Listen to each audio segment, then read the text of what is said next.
इंदिरानगर येथे मुख्यमंत्री लाडकी योजनेचा शुभारंभ, विविध विकास कामाचं उद्घाटन। माजी राज्यमंत्री अर्जुनराव खोतकर, शिवसेनेचे जिल्हाप्रमुख भाऊसाहेब घुगे, शिवसेनेचे शहर प्रमुख विष्णुभाऊ पाचपुले, शिवसेनेचे उपजिल्हाप्रमुख गणेशदादा सुपारकर, युवा सेनेचे राज्य सचिव अभिमन्यू खोतकर यांची प्रमुख उपस्थिती। मुख्यमंत्री लाडकी योजनेचा शुभारंभ, विविध विकास कामाचा उद्घाटन दिनांक 24 जुलै रोजी सायंकाळी 7 वाजेच्या दरम्यान संपन्न झाला आहे।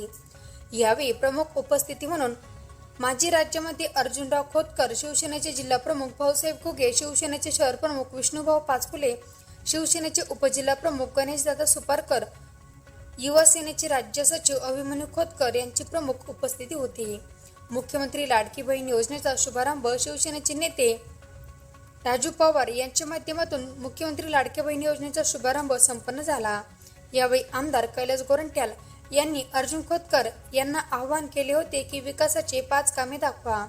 माजी राज्यमंत्री खोतकर यांनी आमदार गोरंट्याल यांना आवाहन केले, 5 नाही 50 काम मी दाखवून देते, एका दिवसात 10 काम आतापर्यंत केलेले 50 काम दाखवून देते, असे आवाहन खोतकर यांनी आमदार कैलास गोरंट्याल यांनी केले आहे।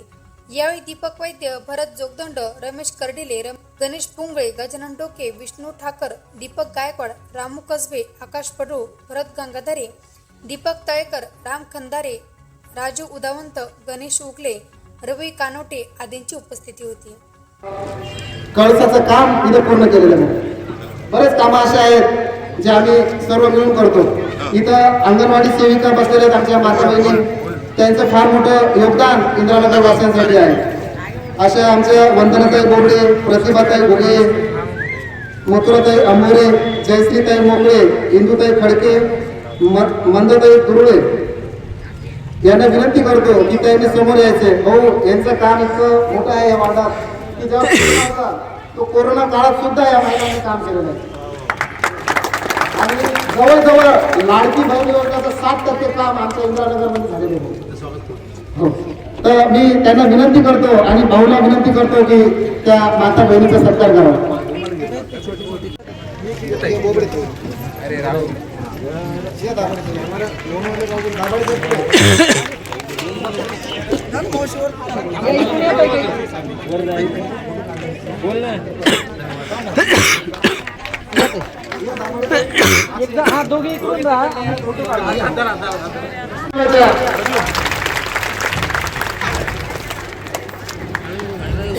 या वार्डात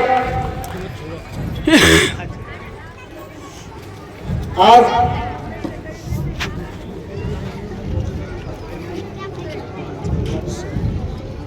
मी जे थोडेफार लोकांसाठी कामं केली, भाऊ या वार्डात मी 200 ते 250 राशन कार्ड या वार्डात वाटलेले। जागृतेश्वर महादेव मंदिराचा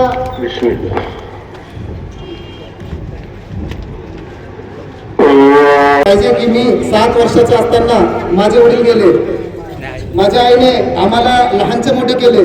माझ्या दुर्दैवी माझी आई ही मला 2018ला सोडून गेली। भाऊ, मी माझा भूतकाळ विसरून आपल्याकडे आलेलो आहे। भाऊ मी माझा भूतकाळ विसरून आपल्याकडे आलेलो आहोत। माझी आई ही आपणच आहात, माझे वडीलही आपणच आहात। आज काही हट्ट असेल, माझं काही हट्ट असेल तर मी तुमच्याकडे मांडेल आणि माझं काही चुकत असेल राजू भैया तर तुम्ही मला सांगा की राजू भाऊ तू इथं चुकायला। एवढंच मी बोलतो, मला जास्त बोलता येत नाही, पण आपण सर्व इंदिरानगरवासी, राणानगर आणि मृतांचे लोक इथे आल्याबद्दल मी आपला आभारी आहे। माझा परिवार सुद्धा आणि जागृतेश्वर मित्रमंडळ हा सुद्धा आपला आभारी आहे। मी दीपक वैद्य यांना विनंती करतो की त्यांनी 2 शब्द मार्गदर्शन करावे। या कार्यक्रमाचे अध्यक्ष आणि मंत्री आणि या जालन्याचे परमनंट आमदार श्री अर्जुनरावजी खोतकर साहेब, जमलेले मंचावरील सर्व सन्माननीय सदस्य व जमलेल्या माझ्या बंधू भगिनींनो, खरं तर भाऊ मला एक बोलायला पाहिजे की आतापर्यंत आपण जालन्यामध्ये प्रत्येक भागामध्ये माझी लाडकी बहीण योजना ही घेतलेली आहे. तर मला माझ्या मित्राचा खरंच अभिमानानं सांगायला पाहिजे की सगळ्यात मोठा कार्यक्रम जालन्यातला राजूभाऊ पवार यांनी घेतलेला आहे. मी सर्वप्रथम या इंदिरानगर वासियांच्या वतीनं मी तुमचं खरंच मनापासून आभार मानतो की भाऊ, एवढा पाऊस असताना, एवढं वातावरण खराब असताना लोक चांगल्या वातावरणात येत नाही, पण एवढ्या खराब वातावरणात सुद्धा या लोकांचं प्रेम राजूभाऊ पवारवर आहे. त्याच्यामुळे एकही महिला जागेवरची हालत नाही भाऊ. दुसरा विषय सांगायचा आहे की भाऊ, राजूभाऊ पवार हे असं व्यक्तिमत्व आहे की सर्व धर्मांना सोबत घेऊन चालणारं व्यक्तिमत्व आहे भाऊ. खरं तर 2011ला भाऊ 4च्या पॅनल मध्ये राजूभाऊ पवार उभे होते. मला सांगायला पाहिजे भाऊ की मी त्यांचे झेंडे घेऊन आम्ही प्रत्येक घराघरामध्ये मी त्यांचा कार्यकर्ता होतो भाऊ. खऱ्या अर्थानं राजूभाऊचं काम या वासियांना म्हणजे राशन कार्ड असतील, तुमचे मतदान कार्ड असतील, त्यानंतर लाडकी बहीण योजनेचे जवळजवळ 90% फॉर्म या इंद्रवासियांचे झालेले. तर याचं श्रेय मी सर्वप्रथम माझा मित्र, माझे मोठे भाऊ राजूभाऊ पवार यांना देतो. खरं तर या भागामध्ये कुठलीही अडचण असली भाऊ तर अगदी राजूभाऊ पवार यांचं ते म्हणतात ना, शनी शिंगणापूर सारखं कधी पण का 24 तास दारू खुले असणारा कार्यकर्ता म्हणजे राजूभाऊ पवार आहे भाऊ. या भागामध्ये कुठली अडचण असू द्या, भांडण असू द्या, तंडण असू द्या, कुठलीही गोष्ट असू द्या, यामध्ये सर्वप्रथम हिरारीनं भाग घेणारा माझा भाऊ राजूभाऊ पवार. खऱ्या अर्थानं भाऊ मला एवढी पब्लिक बघून मला काय त्यांच्याविषयी बोलावं हे सुचत नाही, तरी मी जास्त वेळ घेत नाही. आणि राजूभाऊ पवार यांना मी असं सांगतो की ही जी तुम्ही सभा घेतलेली आहे ही खरं तर भाऊच्या विजयाची रॅली आहे आणि आमदारकीची आपली तयारी झालेली आहे. आणि येणाऱ्या विधानसभेमध्ये आपण दाखवून देऊ की कोण किती पाण्यात आहे भाऊ. भाऊ मला सांगायला पाहिजे की आपले विरोधक म्हणत असतात की आता 2011 पासून ते 2019 पर्यंत 24 पर्यंत या शहराची नगरपालिका ही काँग्रेसच्या ताब्यात होती. आणि काँग्रेसचे लोक हे आमदार काय म्हणतात की कालच्या मी भाऊ एक न्यूजपेपर मध्ये पाहिलं की म्हणतात की महापालिकेला ग्रामपंचायत डिक्लेअर करा. अरे या म्हणजे चोराच्या उलट्या बोंबा आहे. खऱ्या अर्थानं तुमच्या हातात नगरपालिका होती 10 वर्ष, तुम्ही गावचे आमदार 5 वर्ष, तरी कुठलाही विकास इथं झालेला नाही भाऊ. या इंदिरानगर वासियांच्या वतीने मी सांगतो की आमचे दादू भैया बोलले होते की खोटा नेरेटिव्ह या विरोधक करत असतात. ते म्हणत असतात भैया की 5 कामं दाखवा आमच्या साहेबांना. खरं तर मी ते शहरात म्हणतात तर मी त्यांना वार्डात दाखवतो की या इंदिरानगर मध्ये या जवळजवळ 2.5-3 कोटीचा रोड आपण दिलेला आहे. या इंदिरानगर वासियांच्या हे जे घराची व्हॅल्युएशन आहे हे फक्त अर्जुनभाऊ खोतकर या माणसामुळे वाढलेले. सर्वप्रथम आपण त्यांचं स्वागत करू आणि त्यांचं टाळ्या वाजवून जोरदार स्वागत करू. दुसरा विषय भाऊ की हे जे इंदिरानगर ज्यावेळेस अतिक्रमणाचा भाग होता तर त्यावेळेसही याचं पुनर्वसन करण्याचं काम माननीय अर्जुनभाऊ खोतकर यांनीच केलेलं आहे. शासनाचा जो काही शासकीय लढा होता कोर्टाचा, तो लढा साहेबाच्या पैशानं साहेबांनी इंद्रवासियाच्या वतीनं लढलेला आहे. त्याबद्दल आपण जोरदार टाळ्या वाजवून त्यांचं स्वागत करू. दुसरं काम म्हणजे भाऊ या जागृतेश्वर मंदिरामध्ये हायमॅक्स आणि लादीकरणाचं काम झालेलं आहे भाऊ. या दुसरं काम. तिसरं काम भाऊ इथं उर्दान कॉलनी मधलं हायमॅक्स असे 5-6 कामं तर या वार्डातलेच आहे. मग कोणते 5 कामं आम्हाला विरोधक विचारतात, मला ते प्रश्न पडलेले आहे भाऊ. यांच्याकडे घंटा गाड्या होत्या त्याचा उपयोग नव्हता भाऊ. या भागामध्ये इतका घाणीचं साम्राज्य होतं तर याच्यामध्ये दोष कोणाला द्यायचा तर याचा पूर्णपणे याचा दोषी काँग्रेसचे नगरसेवक, काँग्रेसचा आमदार आणि काँग्रेसची पालिका आहे. त्यामुळं ही जी सभा आहे ही तर विधानसभेची तयारी आहे, पण येणाऱ्या महापालिकेमध्ये या महापालिकेवर भगवा आपल्याला फडकवायचा आणि शिवसेनाचाच महापौर आपल्याला बसवायचा आहे. एवढा मी बोलतो आणि थांबतो. जय हिंद, जय महाराष्ट्र. हम तुम्हारे साथ हैं.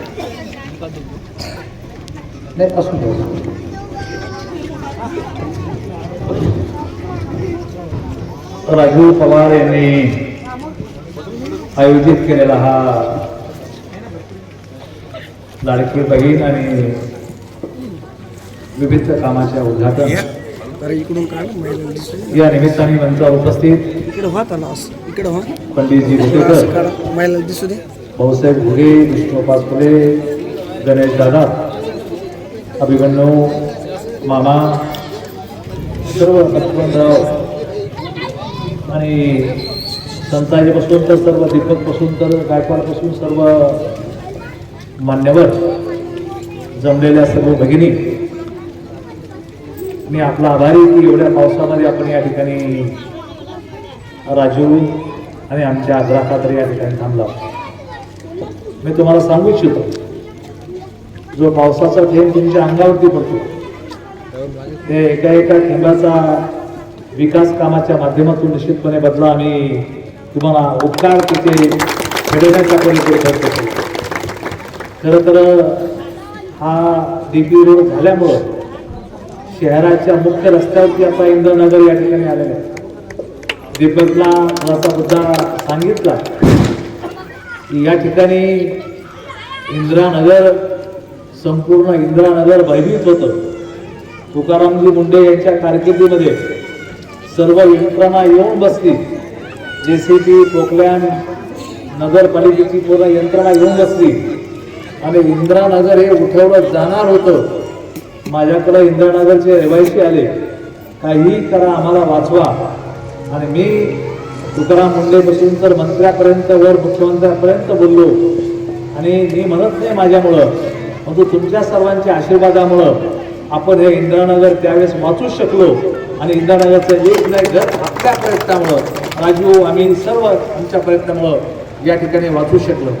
असो, मी मगाशी म्हणल्याप्रमाणे की एक एक पडणारा पावसाच्या पाण्याचा हिशोब निश्चितपणे आम्ही आमच्या कामाच्या माध्यमातून निश्चितपणे चुकता करू. आज या ठिकाणी माननीय मुख्यमंत्री एकनाथ शिंदे साहेबांनी लाडकी बहीण योजना जाहीर केली. या लाडक्या बहीण योजनेच्या माध्यमातून 1500 रुपये तुम्हाला मिळणार आहेत. या 1500 रुपयाच्या बरोबर तुम्हाला अजून काय मिळणार आहे? 3 गॅसचे सिलेंडर तुम्हाला वर्षाला मिळणार आहे. एका घरामध्ये 3 महिला असतील, 3 कुटुंब वेगळे दाखवले तर महिन्याला तुम्हाला 9 वर्षामध्ये तुम्हाला 9 गॅस सिलेंडर या ठिकाणी मिळणार आहे. माननीय मुख्यमंत्री महोदयांनी महिलांचं सक्षमीकरण करण्याच्या संदर्भातली भूमिका या ठिकाणी घेतली. लाडकी लेक योजना या राज्यामध्ये सुरू केली. लाडकी लेक योजना, जी मुलगी घरात जन्माला आली तर मुलीच्या खात्यात 5,000 रुपये पडतात. मुलगी 15 वर्षाची होईपर्यंत मुलीच्या खात्यावरती 1 लाख रुपये जमा होतो. ही लाडकी लेक योजना माननीय एकनाथ शिंदे साहेबांनी सुरू केली. म्हणजे एकनाथ शिंदे साहेबांनी 1500 रुपयाची योजना सुरू केली, 3 गॅसचे सिलेंडरची योजना सुरू केली, लाडकी लेक योजना सुरू केली, अजून कोणती महिलांसाठी योजना सुरू केली. जरा महिलापैकी कोणी सांगतं का? महिलापैकी कोणी सांगतं का? तुम्हाला STचं अर्ध तिकीट कोणी दिलं? STचं अर्ध तिकीट तुम्हाला माननीय एकनाथ शिंदे साहेबांनी दिलं. टाळ्या वाजून स्वागत करा. सर्व महिला वर्गाला STचं अर्ध तिकीट माननीय एकनाथ शिंदे साहेबांनी केलं. आणि सर्वात महत्वाची योजना माननीय मुख्यमंत्री एकनाथ शिंदे साहेबांनी कोणती दिली तर तुमच्या आमच्या ज्या मुली आहेत या मुलीला आता पदवीपर्यंत म्हणजे ग्रॅज्युएट होईपर्यंत मोफत शिक्षण, तुमच्या मुलींचं मोफत शिक्षण, तुमच्या मुलीला पुढेही आता ग्रॅज्युएशन होईपर्यंत तुम्हाला पैसा लागणार नाही. एवढी मोठी योजना माननीय मुख्यमंत्री एकनाथ शिंदे साहेबांनी आपल्या राज्यामध्ये सुरू केली. या रस्त्यासाठी मी पैसे मागितले. एकनाथ शिंदे साहेबांनी आपल्याला 2 कोटी रुपये या ठिकाणी दिले. हायमॅक्स असेल, या ठिकाणी अनेक गोष्टी आपल्या आहेत. पेवर ब्लॉक असेल, हायमॅक्स असेल किंवा कृष्ण मंदिर मधलं, वृंदावन कॉलनी मधलं आपलं हायमॅक्स असेल. मुख्य रस्त्याला 4 कोटी आपण दिले.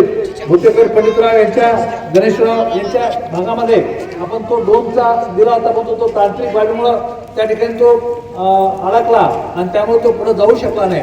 आज आपल्या भागामध्ये निश्चितपणे आपल्या ज्या ज्या काही योजना आपल्याला अपेक्षित त्या सर्व योजना देण्याचा प्रयत्न करू. आम्ही तुम्हाला सांगितलं पाहिजे या शहराच्या जडणघडणीमध्ये, या शहराच्या विकासामध्ये आमचा वाटा निश्चितपणे या ठिकाणी आहे. जे लोक स्वतःला जल सम्राट म्हणून देतात हे खोटे नाटे जल सम्राट आहेत. आयत्या बिलावरची नागोबा आहेत, हे टक्केवारी सम्राट आहेत, हे मध्य सम्राट आहेत. यांना काही सुचत नाही लोकांच्या कामाच्या विषयी. या लोकांना काही देणं घेणं नाही. तुम्हाला सांगतो मी मंत्री असताना जालना शहराला आपण थेट जाईपर्यंत जालन्यापर्यंत योजना या ठिकाणी आणली आणि आता 100 कोटी रुपयाची योजना आपण जालन्याला या ठिकाणी दिली. मला तुम्हाला सांगितलं पाहिजे बंधू की अशा अनेक योजना ज्या गोष्टीचं उत्तर विष्णून आमचं दिलं की तुम्ही म्हणता की 5 कामं सांगा आणि एका दिवसात 5 कामाचं नाही 10 कामाचं उद्घाटन आम्ही या ठिकाणी करू लागलेलं आहे. त्यामुळे या भामट्या 50 कामांची या ठिकाणी होऊ लागलंय. या भामट्याला निश्चितपणे सांगायची वेळ आली की तू सांग तुझ्या आमदारकीमध्ये किती पैसे आणले. अरे ह्या पाठ्यात सांगू शकतो 200 कोटी रुपये त्या 2 वर्षामध्ये आम्ही या शहरासाठी या ठिकाणी आणले. त्यापेक्षा जास्तीचा निधी आमच्या सरकारने या ठिकाणी दिलेला आहे. तू काय दिवे लावलेत मला तुम्हाला सांगितलं पाहिजे बंधू भगिनीने. महिलांच्या कल्याणासाठी अनेक योजना या राज्यामध्ये या ठिकाणी राबवल्या जातात. लोकांना आता या ठिकाणी माननीय मुख्यमंत्री महोदयांनी 65 वर्ष वयाच्या माणसाला या ठिकाणी तीर्थयात्रा योजना काल परवा सुरू केली. तीर्थयात्रा योजनेमध्ये तुम्हाला कोणाला अजिबातला जायचं असेल, कोणाला तिरुपती बालाजीला जायचं असेल, कोणाला बद्रीनाथ केदारनाथला जायचं असेल, 65 वर्ष वयाच्या माणसाने अर्ज करायचा. गणेश दादा त्यांना 30,000 रुपये तीर्थयात्रेसाठी मुख्यमंत्री या ठिकाणी देणार. 30,000 रुपये तुम्ही यात्रा करा. तुम्ही गंगासागरला जा किंवा पुढे जा. तुम्हाला राज्यामध्ये देशामध्ये कोणत्याही यात्रेला जायचं असेल तर 30,000 रुपये तुम्हाला या यात्रेकडून या ठिकाणी मिळणार आहे. अशा अनेक योजना या राज्यामध्ये माननीय मुख्यमंत्री एकनाथ शिंदे साहेबांनी या ठिकाणी सुरू केलं आहे. मुक्तेश्वर ते वेस ते साठे पुतळ्याजवळचा रस्ता हा जवळपास 10 कोटी रुपयाचा जो पलीकडचा रस्ता जो आहे हा पलीकडचा रस्ता 10 कोटी रुपयाचा रस्ता मी या ठिकाणी आता आणला. आणि तोही रस्ता या रस्त्याला 2 कोटी त्या रस्त्याला 10 कोटी. आता तुम्ही माझ्या भागात ते रहिवासी आहे त्यामुळे तुम्हाला पैशाची कमी पडणार आहे. आणि मला एक हिरा या ठिकाणी सापडला राजूच्या माध्यमातून. राजू सारखा कार्यकर्ता, राजू सारखा कर्मठ कार्यकर्ता या भागातल्या घराघरामध्ये निश्चितपणे आया बहिणीची इज्जत करणारा, आया बहिणीला मान सन्मान देणारा, तुमच्या बाबतीत कामाच्या बाबतीमध्ये सातत्याने पुढे असताना आमचा या माझ्या भात्यातला बाण हा राजू निश्चितपणे याला पुढे नेण्याचा प्रयत्न तुम्ही आम्ही निश्चितपणे या ठिकाणी करू. तर असे पोरं बाजूला पडतात हे मला दुःख वाटतं. मला असं वाटतं की या वेळेस मी तुमचा आशीर्वाद मागणार आहे. माझ्या बरोबरच राजूला सुद्धा आशीर्वाद मी आपल्याकडून या ठिकाणी मागणार आहे. मला तुम्ही आशीर्वाद देणार की नाही देणार? राजूला आशीर्वाद देणार की नाही देणार? आशीर्वाद तुम्ही आम्हा सवालात द्या. मी तुमचा इथून आशीर्वाद मागतो. तर काय चुका झाल्या असेल ते आमच्या पोटात झाला पण तुम्ही तुमचा मुलगा आहे, आम्ही तुमचा मुलगा आहे आणि या मुलाला सांभाळायची जबाबदारी या सर्व माता भगिनींची, या सर्व भावांची या ठिकाणी मी सर्व भावांना आणि भगिनींना विनंती करेल की यावेळेस तुमच्या तर मताची गॅरंटी आहेच आहे. पण मी तुम्हाला एक विनंती करू शकतो ना, एक विनंती करू शकतो. एक विनंती मी तुम्हाला करणार आहे की निश्चितपणे या निवडणुकीमध्ये आपलं मतदान तर आम्हाला मिळणारच आहे, धनुष्यबाणाला मिळणारच आहे. पण याच्या बरोबरच तुमचे नातेवाईक, तुमचे जिथे जिथे संबंध आहे, जिथे जिथं मित्रमैत्रिणी आहेत त्या सर्व ठिकाणी आपल्याला आमच्यासाठी या ठिकाणी आग्रह करावा लागणार आहे.